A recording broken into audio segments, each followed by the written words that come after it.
Welcome back to Celebrity Radio. It's Alex Belfield talking to some of the biggest stars in the world and some of my favourite people. And just a couple of months ago, we spoke to Richard Hadfield. He was the big star of Collabro, and we did a great interview. It got a huge reaction. And then there I am in Vegas a couple of weeks ago, and the S hits the fan. Headlines everywhere, big publicity, and Richard Hadfield is now out doing his own thing with a brand new project, which we're going to tell you about. His swing is his new thing. Sinatra is his hero, and his new project is on YouTube now, and he joins us on the phone. Richard, how you doing? Hey, buddy. Yeah, not too bad at all. Well, where do we start with this? I suppose we should tell the story. When we spoke a couple of months ago, you were on tour. Were you happy at that point, or were you putting on a front? It was definitely, there was some tensions amongst the band, and it wasn't all peaches and roses. It was definitely. There were some issues kicking about. But in all honesty, it's kind of been like that since the beginning, and there has been issues. But I guess now it's really time for me to move on from that. I mean, I wanted to get out because of the environment I was in. It wasn't conducive, for happiness mainly, but also professionally. I guess I felt like it wasn't just working. How far back do those feelings go in terms of right at the beginning of the reality show? Were you feeling like that, or did that happen after you were signed? When did you begin to feel like you weren't fulfilled? During the whole show, it was fantastic. I mean, all of us were having the time of our lives. As you can imagine, there's always little niggles and things like that with people wanting a bit more camera time and stuff like that, but nothing like out of the ordinary, nothing that wasn't that much of an issue. And then we sort of got into the record with the record company and the recording of the first album, and that's when like problems started arising. But obviously I can't really speak too much on those issues, but that's sort of where it all began, really. Were there some assholes in the group who were bigger assholes than others, or was it all equal? I mean, I don't want to talk about anyone's their personal characters and things like that, but there was points where I really felt isolated, right, within the group, and very much on my own. And I guess one of the reasons for that is that I don't sit in the corner and just take it. I'll stand up for myself, and I just feel like that's definitely something that caused a rift between me and the band, and certain people within that group. I guess it's because you're talented and you've got a brain and you're not a yes man that's going to sit there and accept all the bullshit as it comes along. Is that the problem, that if you want to make it work in these groups, do you almost have to be invisible and agreeable? With any kind of group or workplace, there's often, there's often like an alpha male or some sort of leader, and depending on the characters that reside within that group, when you've only got 5 people, you haven't really got much room for 2 strong characters within that group. So that sort of really became the issue. And obviously, I really wasn't focused on. I kind of just go with the flow. I'm quite easy. I never really like to linger on the negatives. I try and always push forward and forget about those things and work to the positives, but it sort of got to the last straw for me, and I couldn't really, like I said, I couldn't work in that environment anymore. So I guess that's kind of a nice little explanation for that kind of those kind of emotions and feelings I felt within the band. We are going to get on and talk about the positives in a minute, but that final straw, what was it that was the point at which you had to mayday and get out? Well, I mean, we didn't want to speak about it at all. We kind of wanted to keep it away from the fans and for everyone not to know. But I guess it's kind of out there with someone. Obviously, I gave him my resignation on the Sunday after Britain's Got Talent, the final, and then the next thing I know, next thing we all know, we're looking at the Sun newspaper and someone's leaked all these stories. I mean, I'm an open person. I've told many friends and family about some issues that I've had in the band and those stories. I don't try and hide anything from anyone. So I'm still trying to kind of pinpoint. But equally, I mean, it could have been a number of sources. But as it states in that, there was the boys didn't like my solo project that I was working on YouTube, and they had sadly threatened to remove me from the band, which is spoken about in that Sun article, and that sort of was the last thing for me. I couldn't work with those people anymore, knowing that they felt that they gone to that extreme point of trying to remove me. In their defense, if you're a group member and you're trying to create an identity outside of that, I suppose for the other boys that was intimidating because you could end up being more successful or have more PR than them. Can you understand maybe why they didn't like that idea? So this is something that people don't often get. I obviously understand if you're looking at it from a completely isolated situation. I was doing my solo project. People were annoyed that I wasn't concentrating on Collabro. But the actual story behind that is that there was all the boys were doing solo projects. So I actually, in the first instance, didn't want to do solo projects. I disagreed. I said to the band, look, I think we shouldn't be doing solo singing outside the group or anything like that. We should put all our efforts into being in Collabro. Yeah. And obviously, as it goes, there's a uneven number. There's 5 people, so there's always going to be a majority. But in that situation, there was, I believe it was 4 on 1. So I was like, well, if everyone wants to do their solo stuff, then great, go do your solo stuff. And this included, like, say, Matt did his own solo show up in Carlisle. Jamie was singing solo with various other artists. And Michael had his own production company where he'd sing solo at events month in, month out. I had no problem with that, of course, because that's what the band had decided to do. So I didn't want to get left in the dust. So I was like, well, you know what? I'm going to come up with my own creative way of, doing my solo project. I absolutely adore swing. That's where I started. That's the beginning of my journey at Busker in Brighton, seeing Frank Sinatra and Bublé on the streets in the tux.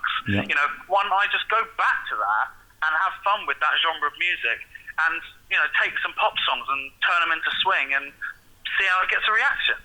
So that's where it started. And then obviously, as we soon found out, the band didn't like that. And that's why I think it's completely hypocritical. Do you think, Richard, it's more personal than professional in a sense that were you doing anything that was that amazing that intimidated them, or did they just want an excuse to not like what you were doing? It sounds to me in this business, and I've been there a million times in my career, when they don't want you to succeed, they have to play dirty.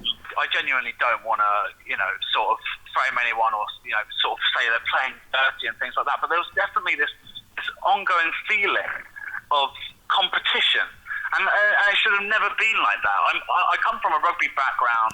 I'm very much based on teamwork and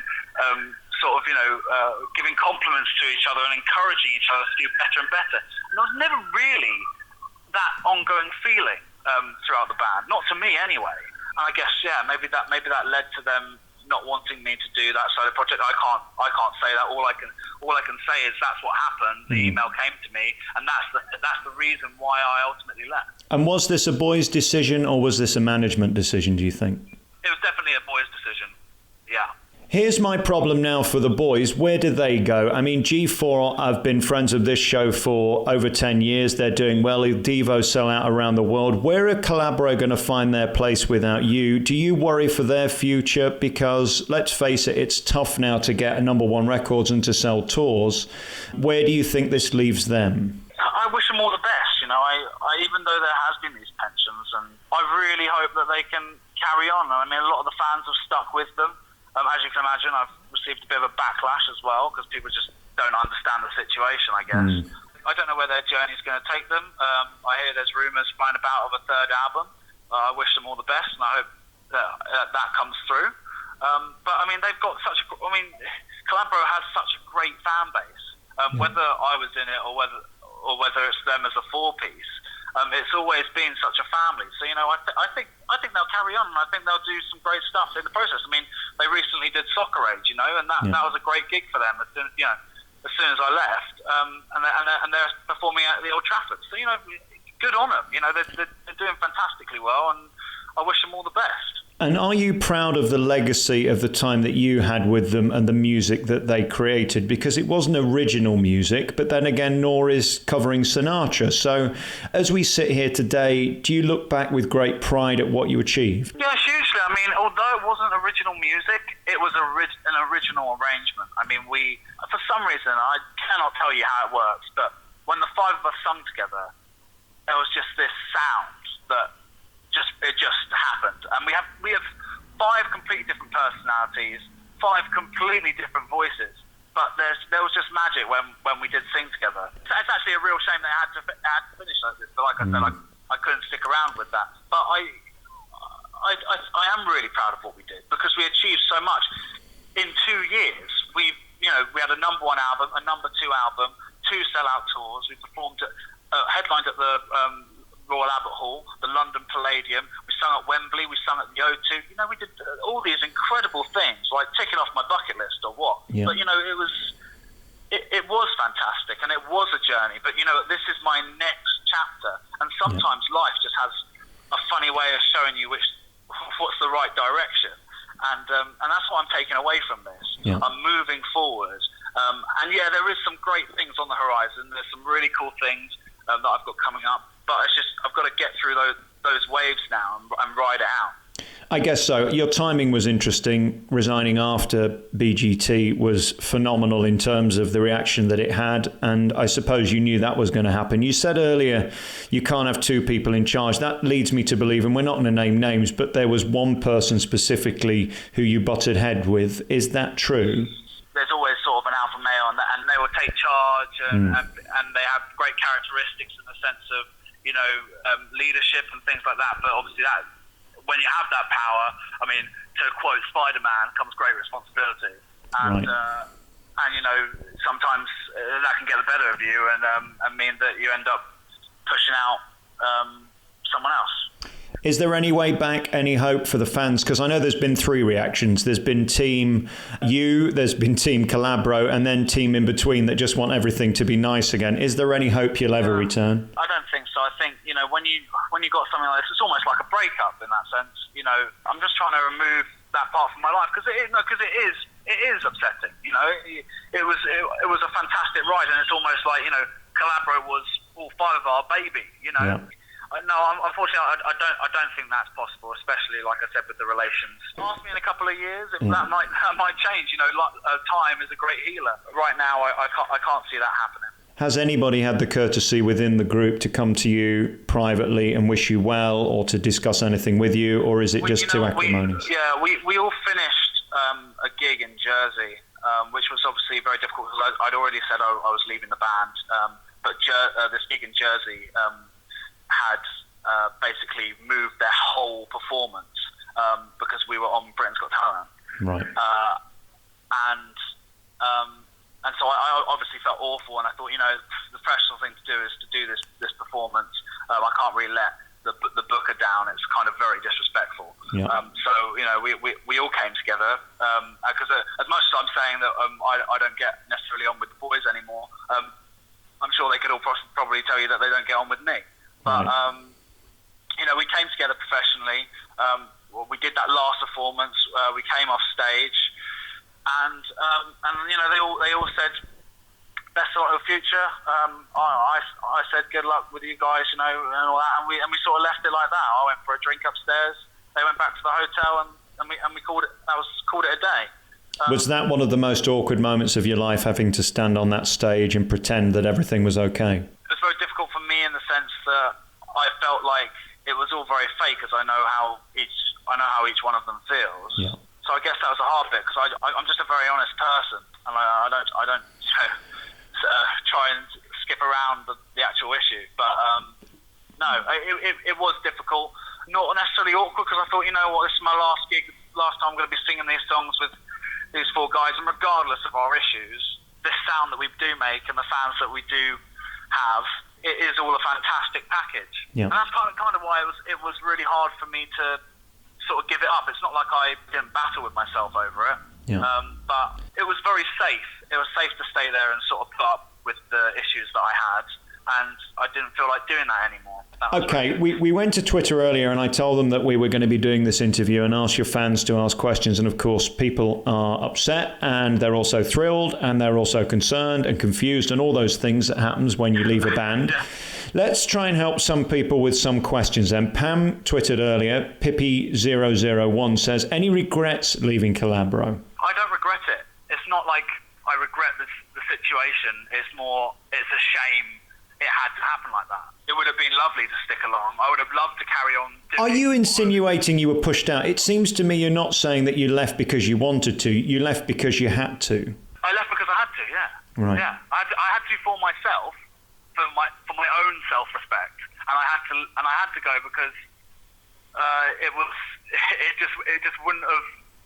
I couldn't stay there knowing that was the case. But it sounds like they sort of bullied you out, which is not nice. No, I do feel bullied.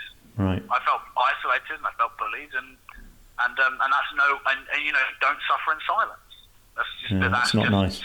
Staple of any sort of bully organisation, anti-bullying organisation. Don't suffer in silence. So I didn't. Pam also wants to know, where are you contractually? Are you still signed to Psycho, or are you now out on your own and doing your own thing? I can't really speak about that kind of stuff, but because obviously it's down to Collabro now. Obviously, I'm not in Collabro anymore, so therefore I'm no longer part of.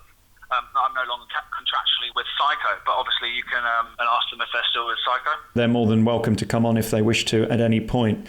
In terms of your new music, Swingfield is the new project, and I know it sort of harks to your love for Sinatra. I just, as I say, spent 5 weeks in Vegas, and it for me is the most magical music ever. But you're also known for musical theatre and things like Empty Chairs. Will you be doing more musical theatre stuff, or is that in the past now? No, it's definitely not in the past. I mean, obviously the obvious move for me out of Collabro would have been to say go into the West End, or do something along those lines, which I'm totally open to, and I'd obviously love to. I think from here, what I really want to do is become kind of multifaceted in my career. I want to touch base with everything. You know, I'm not limiting myself to any specific. I absolutely adore acting, so I'd love to do something involved with TV. I'd love to go on chat shows and talk about, be a TV personality. I think there's so many things I want to do. I kind of want to be John Barrowman, but a little less camp. But do you know what I mean? John's had a phenomenal career in that sense. I'm not necessarily talking personality-wise. I'm talking more career in the sense that he's had his own radio show. He's been on. He did Torchwood, Doctor Who. He's performed at the National Theatre across the West End. And he releases albums. He does tours. He does the whole shebang. And that's something that I really am interested in doing. And so musical theatre definitely isn't off the cards. I actually have an idea to incorporate it into my YouTube channel, because I've had a few people come to me, obviously, because they know me as Richard from Collabro, who does musical theatre, saying, I love your voice, but swing's not my thing, so I love to follow you, but I don't really enjoy it that much. So, there's definitely space for me to do some musical theatre, but right now I'm kind of focusing on the swing stuff. And maybe in a few months' time, you might see some little bits of musical theatre just popping on the YouTube channel. So stay tuned, fans. Great. Well, we've had Marilyn. She wishes you well. Many fans worldwide really enjoying Swingfield Vid. She wants you to know that they're loving those. But when are you going to put out a CD? Many people asking that. Well, I mean, I'm currently working on this one tune that I'm really, really excited about. I mean, the last couple of songs I've done are originally on an album called Paul Anka Rock Swings, and he sort of took those songs and changed them up, and I've taken his versions and then just mixed them up, added some instruments, done some cool stuff with it. But this next song is my own baby. It's like the arrangement is completely new, nothing you've heard before, and it's actually a Rihanna classic. It's gonna be really, really cool, and I'm looking to do a sort of launch night probably next month. And I'm really hoping to get some sort of interest from that. I mean, the YouTube channel has been really, really great, especially the latest song, Mr. Brightside, has had a great reaction. I mean, I think it's had about 3,500 views in the last 2 days. So, that's going really well. And people are loving it. So I'm really excited for them to hear this new song. I just can't wait to try and get some sort of record label on board with the ideas that I'm coming up with. You can find Richard by going to Twitter, Richard Hadders, and that's of course with a Z, not an S, and on YouTube. Where do we find you on YouTube? Just type in Richard Hadfield, I'll be on there. Great. We always get interesting tweets at Celebrity Radio. Chelsea Viber says, was Matt's water spiked in Jersey because I felt nauseous? Do we have any comment of that? I don't know what that means. Matt's water spiked in Jersey? We'll move on, I think. Alison Sheath says, if Strictly come calling, would you be prepared to do that? I've heard rumours. No one's yet approached me, but there has been rumours, and I've heard my name is kind of kicking about. So yeah, that'd be epic. I'd absolutely love to do Strictly. I think I'd love to get some dancing in. Not that I'm the strongest of dancers, but I'm willing to learn, and I think that's the most important thing. We answered Berkeley Monroe's question about will you just be doing swing? No, he'll be doing everything. Alison wants to know, will you be going on tour in the near future? Is there any hope of that? I think there's definitely space for it. I've definitely had some interest. I'm just trying to get like a rep list together of the kind of stuff that I'm looking to do, like swing-wise. But obviously, musical theatre. There's so much going on. I'm in these early stages of just gauging what's on the cards and what's not. But I think there's definitely scope for me very, very soon to be performing in a show of some sort, whether that be on the West End or even my solo show. And I'll be taking that to different places. But there's lots of ideas blown about, and obviously I will confirm as they come in. Pat Brethway asks a really important question, because I've been caught in many shitstorms over my career, and you come out with bravado, and it's all very well giving the quotes to people like me, but are you okay is the question she asks. And seriously, how are you? Because it's difficult to come out of this when you're front page news and everybody's talking about you. Are you okay? You know what? I actually, like the first day, I think it's when we kind of released a statement as a band. That was a difficult day because there was a lot, like, obviously fans are upset, and as much as I'd say 70% was really nice comments. We're going to support the boys and yourself no matter what you guys do. But then there was obviously people who just jumped to the first conclusion, as anyone does when someone leaves a band, that he's got an ego and he thinks he's better than them and he thinks he can do it on his own, which is not the case at all. I aim to be successful, and I am ambitious, but I'm not leaving because I want to be more famous.